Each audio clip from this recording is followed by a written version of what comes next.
Well, thanks for watching this episode of Answering the Call. I'm Pastor Chuck Reich, your show host and executive producer. This is a series all about evangelism and discipleship, and we're highlighting ministries that are serious about doing just that.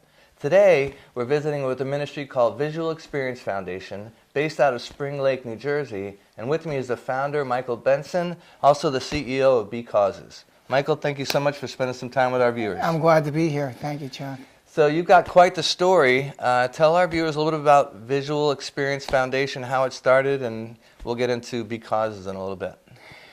Well, it started at birth, actually. I was the youngest baby in the world to have glaucoma surgery in 1961. I know I look great for my age, thank you very much.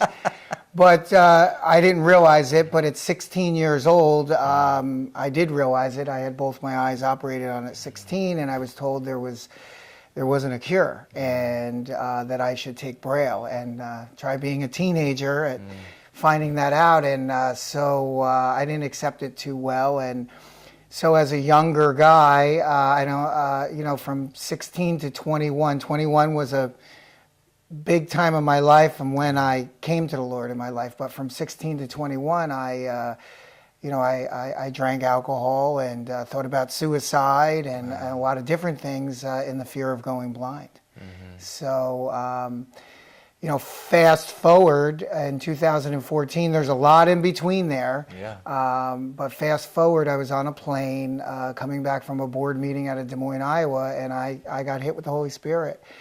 I had it's time to give it away to keep it. Today I have advanced glaucoma. I'm so blessed.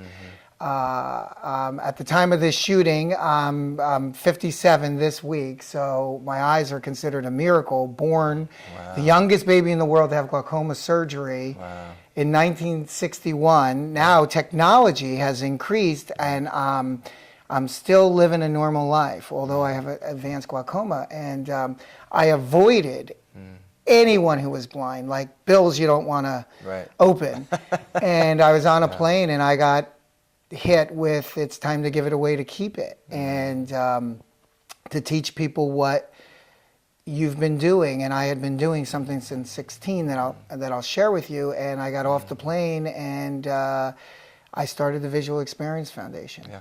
Well, you can't leave out the part being a Jewish person coming to faith in Yeshua. Talk a little bit about that. Well, interesting enough, yes, my mom is Lois Weiner is my mom, so I'm Jewish. Mary and my grandparents. So I grew up with all the Jewish holidays and hiding the matzah and everything. But my dad was Irish Protestant, so it was very confusing. So we had both in our family, and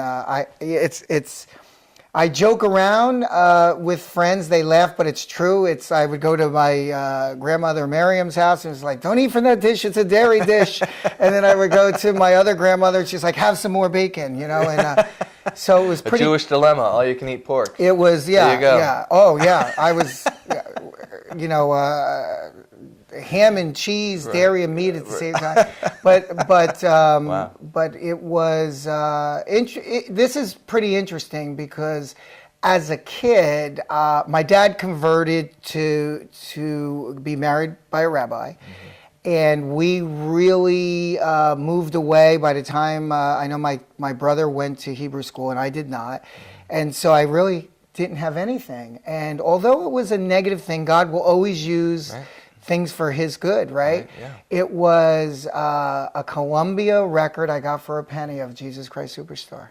I knew every word, and that's how I learned the original story of Jesus. Wow. And I was hitchhiking, 21 years old, drinking, considering suicide, and I kept getting picked up. I think back then, we're talking, this was 1983. Right. I had hair like Bernie from Room 222, if you remember that show, or Juan Epstein from Welcome Back, Carter. I would not pick me up.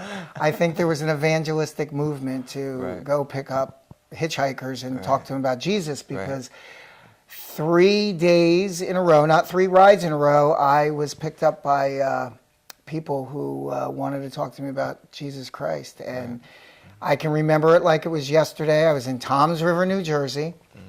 famous for winning the Little League World Series. And Everybody's famous for something. that's right. And I was I was just north of this Ocean County Mall, and I opened a car door for a ride, and the guy says, "Need a ride, brother?" And I was like, "Not another one." And I get in the car, and the fellow wanted to pray for me, and he wanted to give me a Bible. And back then, you would act like you were wanted to know all about his family because he wanted to get a ride all the way.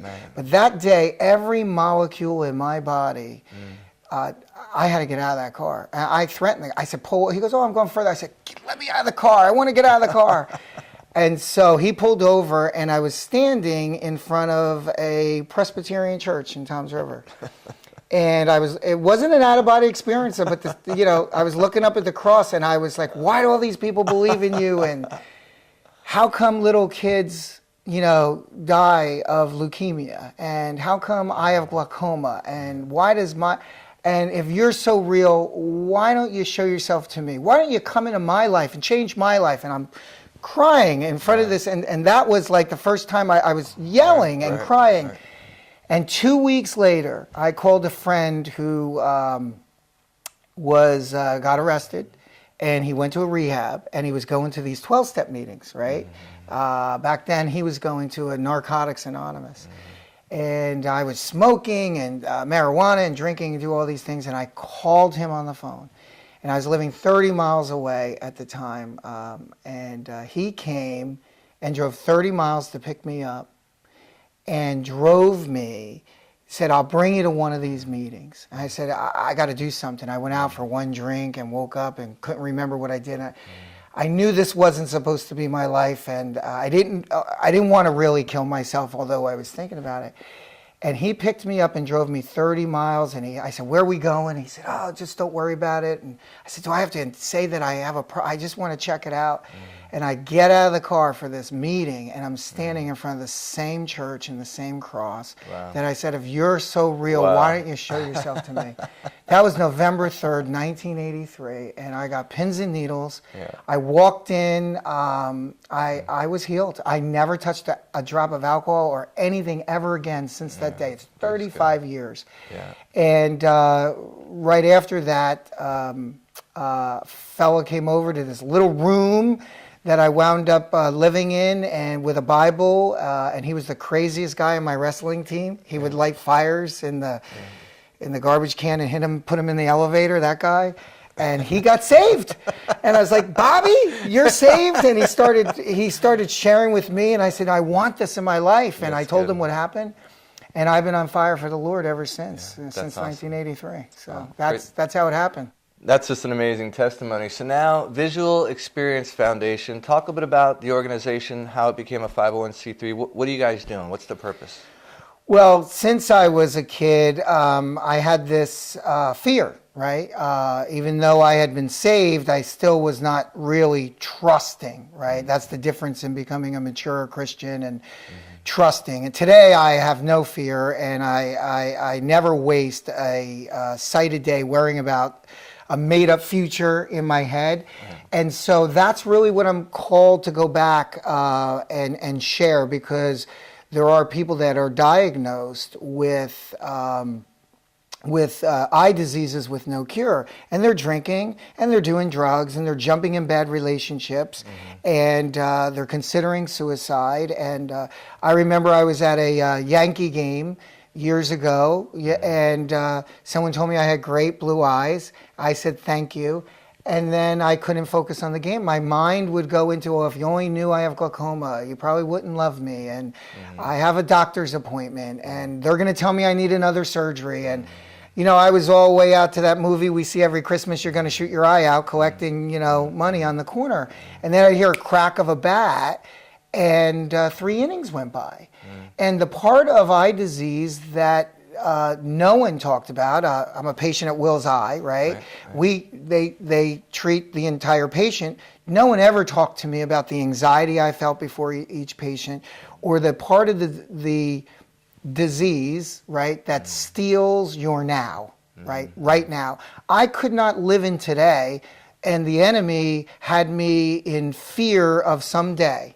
And so that's what we share, and we do it coupled with what I had been doing since 16, I started burning visual memories that if I ever lost my sight, I would always have my vision. And I call it burning it. And That's good. yeah, so I would. What are some of the visions? What are some of the images that you feel are important to remember? Well, I had the opportunity of making travel important to me. So I'm in Thailand, and I'll close my eyes, and I would bring up the smells, the sounds, which way the sun was hitting me, which way the wind was hitting me, as if I was blind. And then I would open my eyes and I would say, burn it. And I would marry all these other senses like musical tracks. And then at night I would do this throughout the day wherever I was. And to answer your question, Machu Picchu, Thailand, China, Hawaii, and I can go on, the Grand Canyon, Niagara Falls. I've made going concerts, being from Jersey, Right, yeah. going to New York or Philadelphia, seeing different music. But this burning it was something that I would then do it at night and do it in the morning, and I could close my eyes, and I can bring up a sunset on the Gulf at the DoubleTree from 5 years ago down to a woman chasing a little boy with a ball and a bird flying by. And so that's what I start with, that I teach this to the people. And as we go to Niagara Falls or the Grand Canyon, and everybody comes and they're so excited, and then what happens is the deep conversation and fellowship that happens over those couple of days that we talk about the real fear and living in today. Right. And I have the opportunity of praying, for them and their vision. And but I will tell you this. I'm filmed praying, and media cuts in the name of Jesus out. Yeah, not this show. It's all about, as a matter of fact, with this show, if there's no Jesus, there's no show. That's right. So that's why we're working here together. So that's good. Real quickly, so imagine you're ministering or getting a chance to get to know people with the eye, glaucoma, or what have you, but also the family members as well. So people who need support or information because some of their family or friends may be struggling with this. Yes. Yeah, that's good.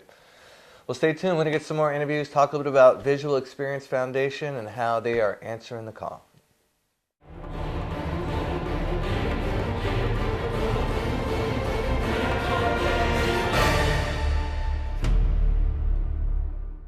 Well, thanks for continuing to watch this episode of Answering the Call. With me is Michael Benson, the founder of Visual Experience Foundation and the CEO for Because out of Spring Lake, New Jersey. So we love ministries that are helping people, but also looking for opportunities to share the gospel. So talk about that. How are you introducing families to Yeshua or Jesus the Christ? Well, while we're out on these events, what we do at every event is I share my testimonial with them and what happened to me and why I started Visual Experience Foundation. And I do ask them if they're comfortable with me praying for their vision. So a lot has taken place on our events through the conversations. And interesting is that we bring different candidates or recipients on the events. And we've had people that were saved and people that were not saved, and I can step back. Right. One of the volunteers was the pastor's wife on one of our events, Niagara Falls events. And it was interesting because the Christian woman we had there was a little more timid about using a cane, and the woman who wasn't a Christian was teaching her, and the woman who was a Christian was teaching her. And it's just it's amazing to see what happens out of these fellowships. That's good. I mean, we talk to a lot of organizations, and it's always relationship evangelism. So whether it's a homeless person who's getting a meal or some clothes, or just grace, or a children's home, mission sending agencies, drilling water wells, building a hospital, while they're working on the project or while you're helping people, you have time for conversation. So that's kind of, you don't even have to plan it, right? You get a prompting of the Holy Spirit, and then there's your opportunity, right? Yes, it's well, I can't hide it, that's for sure. You're not supposed to. That would be a sin of omission. So we're called to preach the gospel to every living creature, and so you're meeting them at a point of need, and you're talking about burning it, and I think that's a good practice for people who might not even have an eye problem, just to maybe take in that moment and really, because there's a lot of moments in life, and some of them we remember, some of them we don't, and some of them we probably should be more intentional. Well, with technology today and everybody in their phones, and you could have a room full of people and everybody staring at their phone instead of speaking with each other. To spend that time, we do this at the beginning, and then I leave them alone. I may say, hey, go practice this, and it has been really great because we've seen it kind of mushroom through some different people where they're mentioning that they're burning it, and that it's kind of caught on within the eye community. Right. So let's talk about ways that viewers can get involved and support a ministry like Visual Experience, and also be causes. Well, really, Chuck, the reason why I'm excited to be here with you today is it's important that we talk about how we got started. And when I use the word vision, it started with my vision at birth. It started with the vision for me to give it away, to keep it, and I was called. But I had a second calling, was to teach them what you've been doing. And I felt like, well, I'm already doing that. And the Lord spoke to me and said, no, teach them what you've been doing. And it really started when, I got to tell you, and maybe everybody watching this show, and maybe every other ministry that's been on your show, it's not easy to raise funds. Right. And, I had this plan where, I walked away from what I was doing. I took a severance, and I was called, and I stepped out in faith. But it didn't happen as fast as I wanted it to happen. I thought that everyone was going to say, what a great thing. Look what this guy's doing. Right, yeah. And I had to become very creative, and I had an internet background. And we got very creative on how we were raising money. And I used barter dollars and looked at different trends and return on investment and a bunch of things that I'll lose everybody watching. But I sat back, and when I got that second call, it was about all these other small nonprofits like myself, or small ministries that I was meeting, and everybody was struggling with the same thing. And that I clearly saw all the dots on the technology that's out there, and that people told me, Mike, you should write a book on the things you're doing. And the Lord said, no, I want you to build a platform that every ministry could use for free. Right. And everybody could share. And I saw this image years ago that has really stuck with me, and it was about these spoons.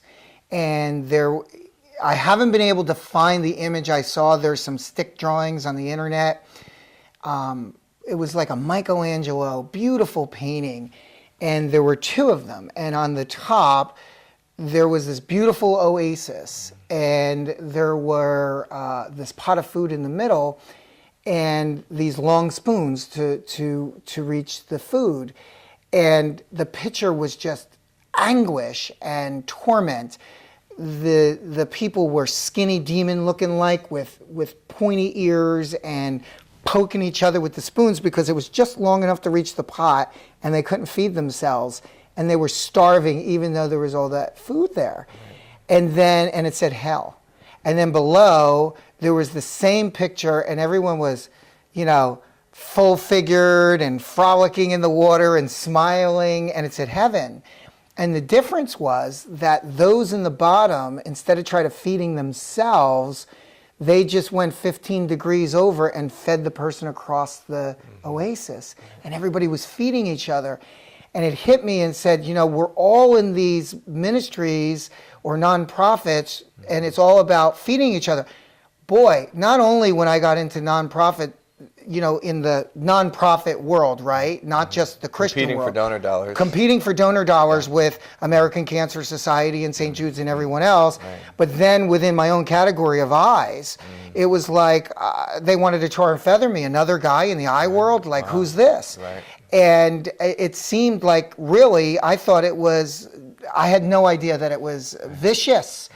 Yeah. And what I saw was building a platform that would be revenue sharing. And I can't go into all the details, but that's what Becauses is about. That we've taken Amazon Smile, a Charity Buzz, eBay type company, and a Groupon type company, and we're looking at the technologies that are already out there, and we've put it into one platform that everyone can use for free, and working together for good for those who love the Lord for His good purpose, right? When you first explained it to me, and we thought, whether you go into a regular restaurant owners feel good knowing that a percentage of, the purchase goes to a cause. It's also building relationships with their customers to want to keep coming back there because they know there's that kind of situation set up. So talk about that, the consumer, the business world, and how it all makes that Christian fish in a circle. Oh yeah, well, at becauses.com we have an ecosystem that we've built, and it's consumers, causes, which is ministries and charities, and businesses. And when we put those together, we have the Christian fish, and it says working together for good. It comes right out of Romans 8:28. Beautiful. Right. And so we're making this statement. What we realize is that this technology with the smaller nonprofits, they don't have the bandwidth to go out and negotiate with all these different businesses and put this together. What we've learned from big multi-billion-dollar giants like a Groupon is that consumers are willing today to purchase something, right? We have this thing right here. Everybody has it. Right. That they're willing to purchase something. Discounted is even better, right? Mm-hmm. So they're willing to purchase, and business owners are saying, hey, we're going to accept that.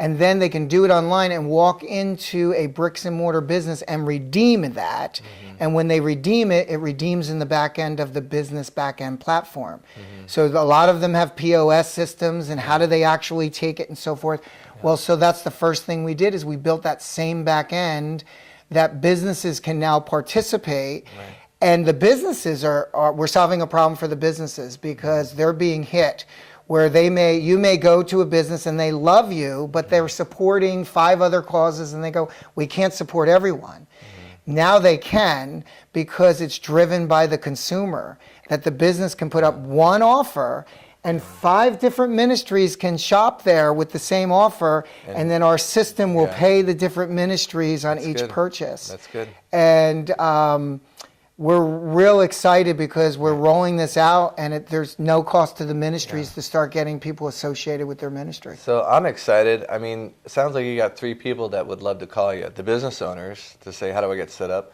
Consumers, and also probably more importantly, the ministries, not more importantly, but ministries, they're always looking for additional revenue sources to help fund the baby, so to speak. So is there a different way that an entry point for a ministry versus, say, a business owner or a restaurant or something? Well, the business owner is actually putting up a business offer, and he has a back end where he can change that offer. And in real time, so in slow times he can make the offer better. In busy times maybe it's only 10% off. Let's talk about restaurants. Okay. I mean, there's restaurants in every corner. So restaurants that you frequent, would there be like a dinner special? Steak and lobster, $25, so to speak. Give us an example. Well, I can tell you in New Jersey, we just did a special with a restaurant. The restaurant is in Seabright, New Jersey. It's an upscale fine dining restaurant called the Drift House. And this is a restaurant that may not go on a coupon type site, but they're coming on because they're being branded. Every time a consumer comes on in that area, they're being branded with all of these different causes and ministries, which is great for them that, they're getting this branding. Now, they had a $65 offer for a $100 dinner, which is a very generous offer. They know that people are going to spend more than $100, and it's good not on Saturday night, but they can change that offer in real time, and they can make it 10% off on a Saturday night if they want, or in the winter time in New Jersey, it's a ghost town in Seabright. They could do a loss leader, because the restaurant actually gets in their back end the data of who purchases it, and will know which cause these people are related to, which is valuable information to the business. And we know as Christians, we'll all go to the IHOP and eat there if we know that 10 or 15% is going to go to our church. Well, now we have that on steroids, right? That good. We can save and raise.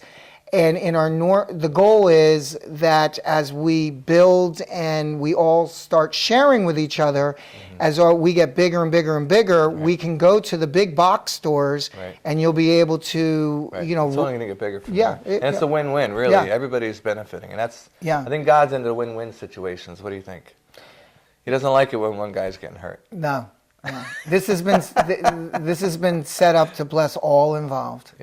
All involved. And I'm going to tell you, it's much bigger than me, and it certainly is a vision, and that's it. It started with my vision, the vision of visual experience, and now the vision of Because, and even being on your show.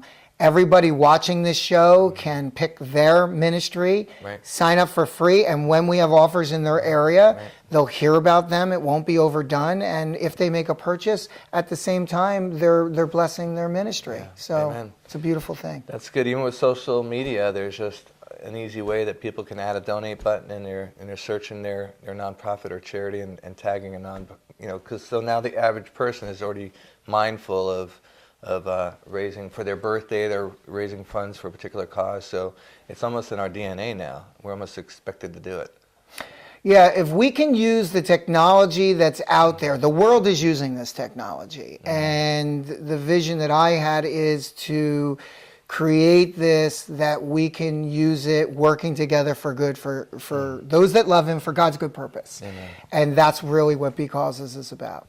Is there anything else the Lord put on your heart to share with us today? Prior to this, I played J.J. Weeks' song, Let Them See You Through Me. Let them hear you when I speak. What I can tell you is that I cannot do this without the people watching, that this is a we thing, right? And if this is God's will, then people will engage, and that we need to build as many free members as we can, which will give us the power to go to the places that they're already shopping. Let me look into the camera where you're already shopping. And so we're not going to be out of the gate when you go on there, I can go to this company or that company and they have all these different things. We have a product, like an entertainment product, that we sell for $20, which gives 300,000 offers all over the country, and ministries can use that as a fundraiser, but that's not really who we are. That's so we can have national ability from day one. So Christians that have relationships with businesses, we want to hear from them, because we'll go and we'll get these businesses. We're not going to charge them. We have a rev share with the businesses that's fair for them, for what they're getting, because we're paying back between 2 and 80% on every single purchase that goes back to the ministry. And most of it on these, like if you go out to a restaurant right now, is 15%. And companies like Amazon pay 0.5%. This is all about being a pass-through, right? So, whatever our brain tells us, I can't get everything you want right now. It's about us all coming together in the body, building as many members as we can, and being a force with power to go to the Walmarts, the Staples, and some of the other bigger companies. So when you shop there online, you're blessing your ministry. And that's really, without the help of brothers and sisters, that's really what I need, the help from the Christian community to get aboard and involved to make this happen. Yeah. Well, looking at some of the statistics, and I'm not sure how they count Christian fish, but they say there's 2.2 billion Christians on the planet.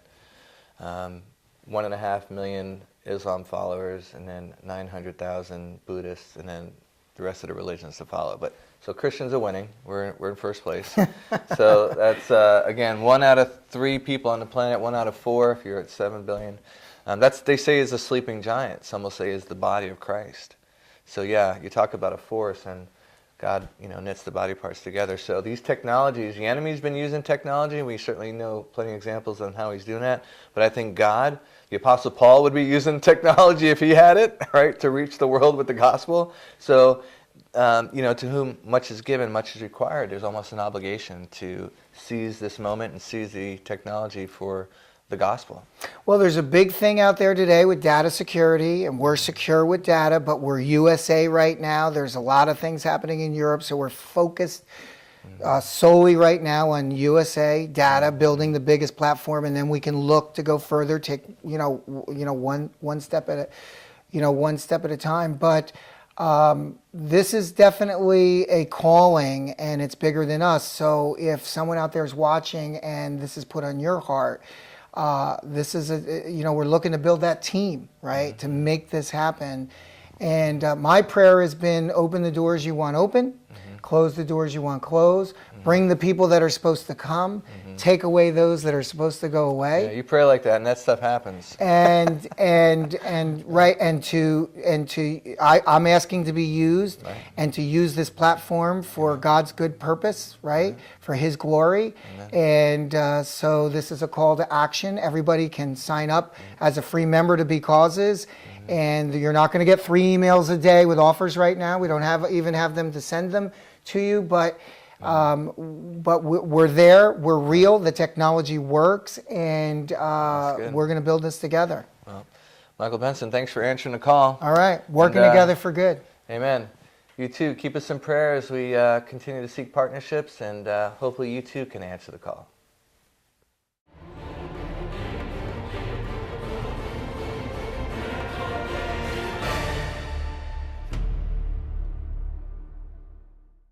Hi, I'm Pastor Chuck Reich. I'm the executive producer at Horizon Media Studios. It's a 501c3 media ministry, and what we're doing is helping other ministries tell their story. Homeless shelters and children's homes, Bible colleges, seminaries, mission sending agencies. With your help, we can continue to help tell their story, to inspire the world, to shine their light, and let God get the glory for the work that's being done in advancing the kingdom of Jesus Christ. Thanks again for praying for us.